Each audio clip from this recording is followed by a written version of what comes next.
Welcome back to the vlog, and good morning to a nice and foggy morning here in Goroka. We're heading up to Wewak, an hour and 15-minute flight. So let's go ahead and get started. We'll do an instrument departure out here this morning. It's just almost 6 in the morning. Rudder's on, fuel pump on, low start.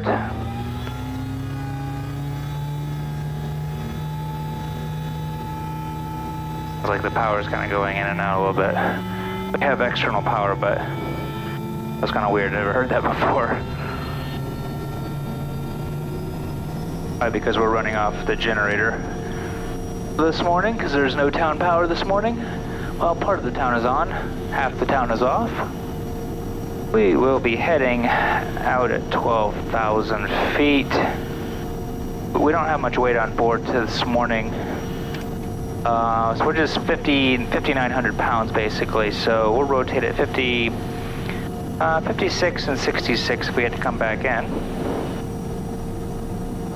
Some of you guys have asked what this is. I don't even know if you guys can see it this morning, but anyways, it's a light that you can just twist around. Alright, fuel caps and selectors are good. Our controls are good. We'll leave TAWs enabled this morning. Switches and instruments, I've just got all those up. All of our T's and P's, our temperatures and pressures are in the green. Our prop just came out into the green, so that is good. Trim's already set up, our flaps are set, indicated, and verified. Goroka Tower, good morning, November Tango Kilo. Request taxi Wewak 1 POB. November Tango Kilo Goroka Tower. Morning to Ryan, and taxi to runway 17 right, engine backtrack 17 left. Wind is calm, QNH 1018, temperature 17, time on the hour. Good morning, rolling 1018, clear to backtrack 17 left for 17 right, November Tango Kilo. It's kind of cold this morning, 68 degrees in here. 19 degrees Celsius outside, so I'm not sure what that is. Anyways, we'll be 50 knots basically, beam this taxiway here. We'll take off on the big runway today just because it gives us a little bit more margin. Just because it's kind of foggy out, I can see blue through it though, so the fog layer is super, super thin.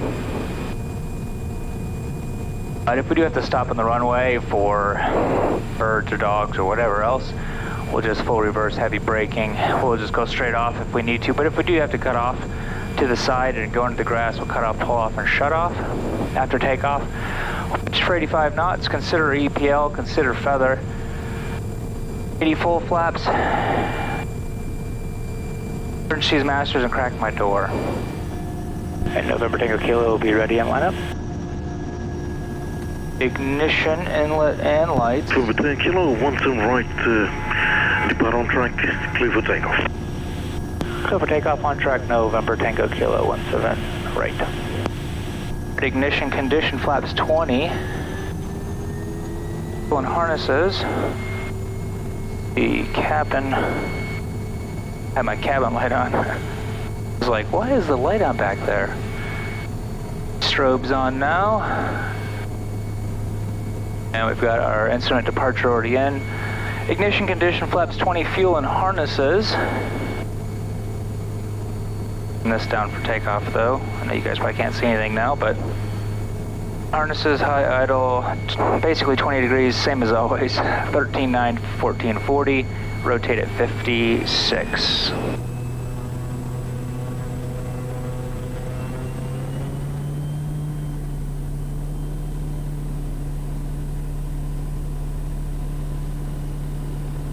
Work is set, airspeed's alive. There's 50 continuing, and there's rotate.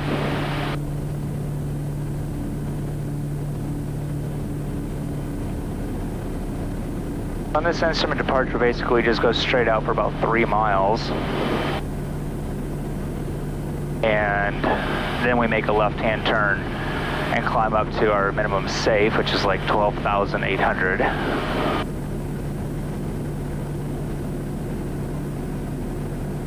So I guess there's a couple of different layers. It's over 90, we'll go 0 degrees of flaps. I'm going to prop back to 2,000. So I'm just keeping this right here at 7.5 degrees, flying out on this course right here. Let's just hit our nav, get our GPS going just to fly it all for us. Because here in PNG, if you are single pilot IFR, you have to have GPS by law. Or not GPS, autopilot. I'd rather be backing it up than it backing me up. Alright, it looks like we've got 2 layers here. One at 6,000, another one at maybe 7,000, maybe 7,500 feet. And then after that, looks like we should probably be clear.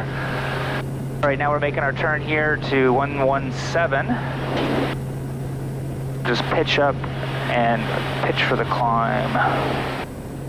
Goroka Tower, November Tango Kilo, departed 04. We're tracking 320 shortly on climb 12000. Estimating overhead Mayui 46. November 10 Kilo 12000. Contact Moresby, primary VHF 120.1, secondary HF 6538 at 15 miles. 120.1 or 6538, 15 miles. Good day, November 10 Kilo. Good bloody. Alright, yeah, so 7,400, we're going through this layer. It's probably not quite as thick. Go ahead and turn my landing light off, pulse light, engine inlet back to normal, igniter's turned off. We'll leave our strobes on for the morning. Now that I'm up and out, I can turn this back up and that way you guys can hopefully see something in here.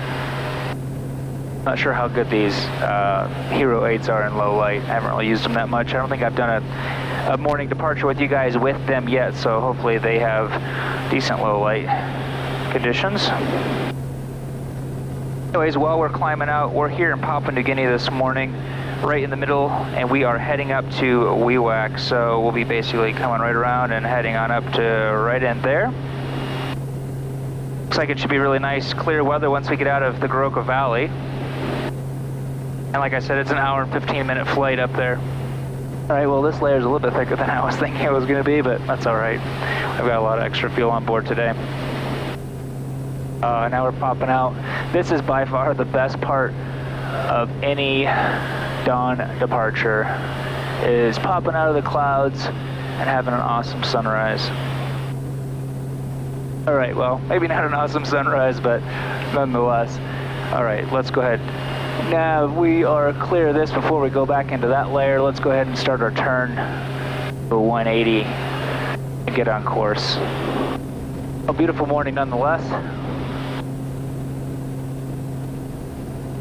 Looks like 12,000 should maybe barely get me over top of this layer up here. We should be able to get out over top of this, I believe. I can start seeing a ridge just poking up right over the top of that cloud. Which is indication right past the Goroka Valley, it probably clears right up. Alright, that chime was just the guys in Wewak letting me know that the weather's nice, sun's just coming up, a little bit of lightning and stuff out over top of the ocean. No wind, no rain, looks like it should be a nice morning. And Goroka Tower, November Tango Kilo, just now overhead, we'll be calling up Moresby time 14. Away in case he's wondering where I am. November 10 Kilo, confirm overhead this time. Affirmative. And your last located level, and you have a revised estimate for Mayui? Revised estimate, it's still the same, time 4-6, and maintaining 12000 currently, November Tango Kilo. November 10 Kilo. Alright, contact Moresby at 15 miles. Wilco, November Tango Kilo. Looking out over that way, it sure is beautiful, that's for sure. It's supposed to be a really nice morning today, or all day. I should get done with my flying. So basically, I am flying out to Wewak, then on to Ambunti, drop off some cargo for some missionaries, and then they have to take it up the river another 4 hours. Back to Wewak, over to Yambaitok, drop off some more cargo, and then back to Goroka, and hopefully be back probably around noon or so. I'm not quite at my minimum safe. Let me just pop right over top of this little cloud. It takes another couple hundred feet, looks like. That peak that we're seeing just cresting up over top of those clouds is Mount Wilhelm. That's the highest mountain, just a few feet shy of 15,000 feet. I've flown you guys up there a couple of times. Really, really beautiful up there. So between kilo still on 118.7. Affirmative, just passing through the oscillate this time. So 10 kilo. Alright, you've no joy with Moresby on 120.1. HF frequency changes 8819 or 6538. 8819 or 6538. November 10 kilo. Moresby 120.1, November Tango Kilo. November Tango Kilo, good morning, this is Moresby, go ahead. Good morning, November Tango Kilo, 15 miles to the northwest, Goroka. Maintaining 12000, estimating Mayui time 46.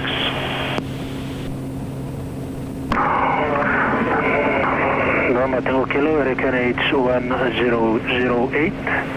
Secondary frequency 6538-8819. No report traffic.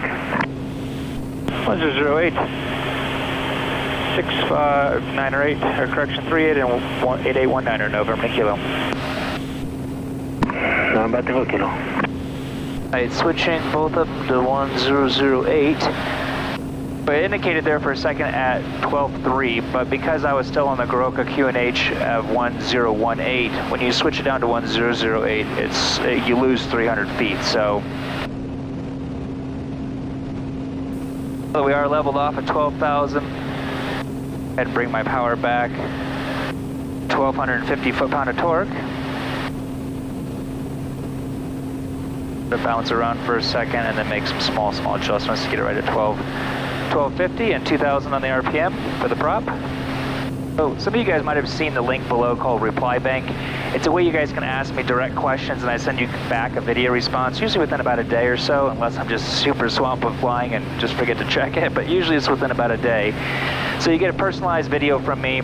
Anyways, some of the questions I've been getting on them are like, what inspired you to become a pilot? Well, I thought I'd share real quick. I mean, I remember from like first grade is when I was like very intrigued by airplanes. I lived here as a missionary kid, late 80s, early 90s in elementary school. And I got to go on some of these flights. I actually got to go up here to Wewak and on to Hayfield and as well as Guinea when I was younger. And I remember those flights. I thought they were just the coolest thing ever. It was an old Cessna 206. Anyways, I remember playing with my brothers. We had these big box fans and we would have two of them and that would be my twin engines and we would just like, you know, crank them up and imagine that we're pilots and stuff. So early on, like a lot of pilots, I always wanted to be a pilot. I actually really wanted to get into helicopters more than airplanes. But yeah, I just didn't have the money to do that at all. I mean, an airplane, when I was flying, I think it was probably like, I don't know, 50, 60 bucks an hour for like a 152. I don't even know what they are now. They're probably like 100 bucks an hour at least. And I thought that was pretty expensive back then. But a helicopter, to give you reference, for like the smallest, tiniest R-22 two-seater little piston helicopter, I think was like 300 hours plus your instructor. And anything with a turbine was like 800 bucks an hour. So yeah, helicopters was just really out of the question. I didn't really want to go into the military just because I didn't want to put in a whole 6 years to be able to basically do their flight program, is from what I remember. I might be wrong, but I think it was around 6 years commitment to be able to do that, and I wanted to be able to move along, which actually probably would have been quicker if I would have just done that, because, so basically all of my training, I got my pilot's certificate in Michigan at a community college, and Jackson Community College actually. I flew for about 90 hours, and I really wasn't sure this is actually what I wanted to do. I knew I wanted to go into missions, but I really wasn't sure that I wanted to fly airplanes because it was super boring, like just going out flying with no purpose whatsoever, not really helping people or anything. It was just kind of like, I just feel like I was wasting money. So I actually quit flying for 5 years, 5-6 years, something like that. Went through all of Bible school, went through the missionary training, was preparing to come as maybe one of these people that live out here in these villages that I fly for. That's what originally we were thinking of doing. And we went through all the training and realized, wow, that's really not where our gifts are. They're not in language learning. They're not in teaching. and like literacy, learning languages, writing them down, basically breaking a language that had never been broken down and coming up with an alphabet, and then teaching them how to read and write their own language. So didn't really feel that's where my gifts were, so that's what actually brought us back into aviation. 6 years later of not flying, completely had sold everything, wasn't even thinking about even getting back into aviation. And then I decided, after going through everything, wow, I need to find something that I really am passionate about and really enjoy doing, that I feel like I can do for the next 20 years. And that's what brought us back into aviation. So that's kind of how we did it. And then I had to basically relearn everything about flying. I rebought every book, reread every book, and then all of my training was basically through like freelance instructors, just Joe Schmo at the local FBO. That's who I flew with. And then I would just practice things a lot. Like I'd practice trying to have like a nice string approach, and I would try to practice to land on a specific line. If I aimed for this point and I knew I'd float for this long, I'd land on that line. So I just did a lot of that. Anyways, that's kind of my quick story in 5 minutes on why and what kind of how I got to where I am now. It took a lot longer than if I would have probably just gone to a college and had a job fair, some company come looking for pilots from that school, and then got a job. That's probably what I would do. That's probably what I would do now if I were to do it all over again. Moresby 126.7, November Tango Kilo, position. November Tango Kilo, Moresby, go ahead. November Tango Kilo overhead, my UE this time maintaining 2000. Estimating Wewak time 14. November Tango Kilo, confirm estimate Wewak 14. Affirmative, November Tango Kilo. November Tango Kilo, no reported traffic for descent. November Tango Kilo.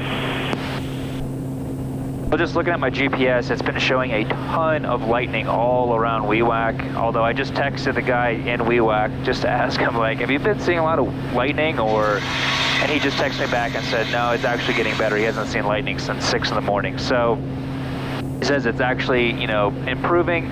So we'll see how it actually looks on here. I haven't actually seen any for about 5 minutes, but for the past 20 minutes, it's just been lit up with probably 50 or 60 lightning strikes the whole time all around it. So we'll see how it is as we get closer. Like I said, it looks like it's clearing up on this at least. Vertical track. All right, that's letting me know to head on down at 1,000 feet per minute, basically. Just looking to see if I can see the coastline. I think I can barely see it. Yeah, I'm seeing it further on up. I was debating if I should set up for an approach just because I'm kind of already kind of, it doesn't take much extra time to head out that way. But it looks like I'm seeing the coastline, so I'm not going to waste my time heading out to the coast and then going in. I'm going to turn my altitude select all the way down to 1,000 feet for pattern altitude. And then put it right at 1,000 feet per minute. It is kind of chilly in here this morning. It's 69 degrees. I have the heater going, but it just kicks on, kicks off, kicks on, kicks off. So either it gets too hot in here, or it's just mildly too cold in here. One of the two. All stations to Wewak, 126.7, Kodiak November Tango Kilo 30 miles to the southeast, passing 9,600 on descent. Circuit Wewak 13. This is one nice thing about flying into coastal places, just because usually, not always, but usually, the weather stays out over the water or over the land, but like right on the coast, it's almost always clear. So you got a bunch of clouds all here just because there's a slight mountain range here. And then, yeah, maybe 2 miles, 3 miles at most, probably just 2 miles, is when all kind of the rain and all the stormy kind of weather and stuff is out over the coast. So I'm heading out over that way next. Looks fairly nice out there. There is kind of one big kind of cell over that way, but I think it's just kind of cloudiness and a little bit of rain, and then right where it gets all nice and, well, let's see, right out that area is where I'm going out to Mbunti. We are now 10 miles out, just as depicted right here. So let's make our area call and then start up our checklist. All stations, Wewak 1267, November Tango Kilo 10 miles to the southeast, 3,800 on descent, circuit 13, Wewak. Selectors and brakes are fuel selectors. Our TAWs we'll just leave enabled for now. Our VREF, which is going to be our approach, we're 5,500 pounds, so 64 knots. The slowest, we probably don't need to come in that slow.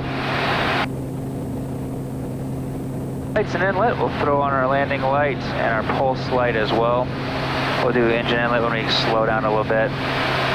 We have to go around, power up, 20 degrees of flaps, pitch for 73, reset ITT to 740, and maneuvers required if we do have to do anything, or maybe birds or something.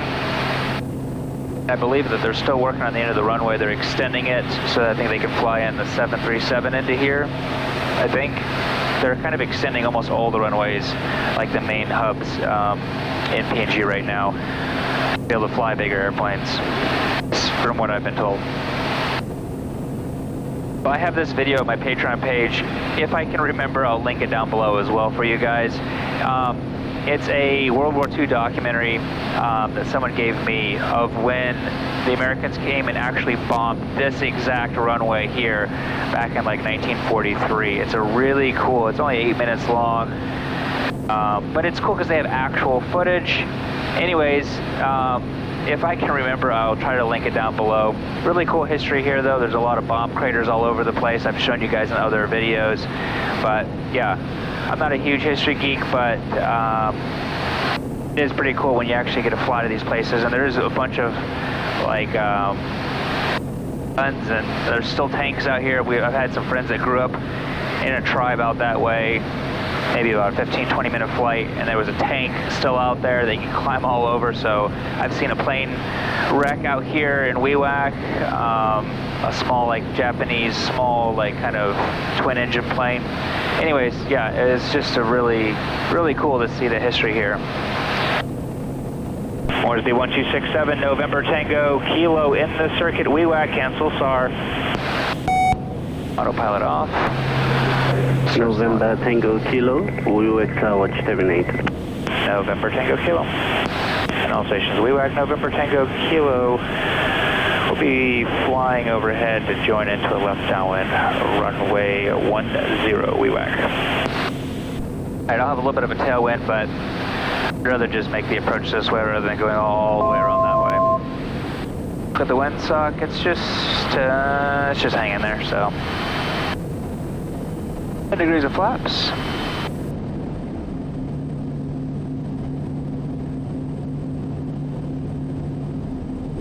And even looking out towards those mountains, just the clouds just cresting over the tops of those. So awesome looking.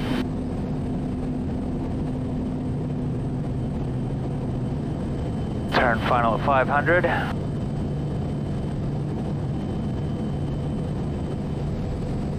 Well, flaps checklist is complete.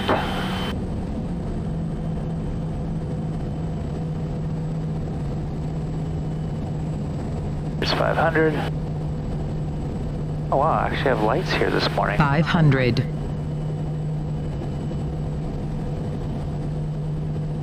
And we'll shoot for around the 500-foot marker. Let me slow on down to my 64 knots though. Otherwise I'll just float on by.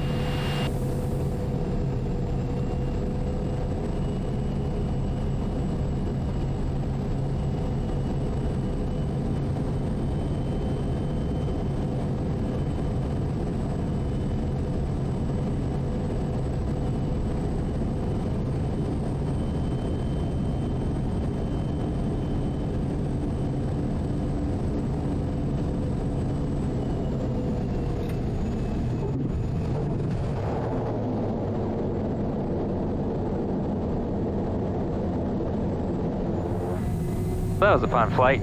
Was for me. I always enjoy almost every one of my flights though. It's nice to really like your job. Thanks for joining me on that flight. As always, consider subscribing if you're not a subscriber already. I've got videos coming out twice a week. And give this video a thumbs up if you thought it was worthy of a thumbs up. See you guys next time.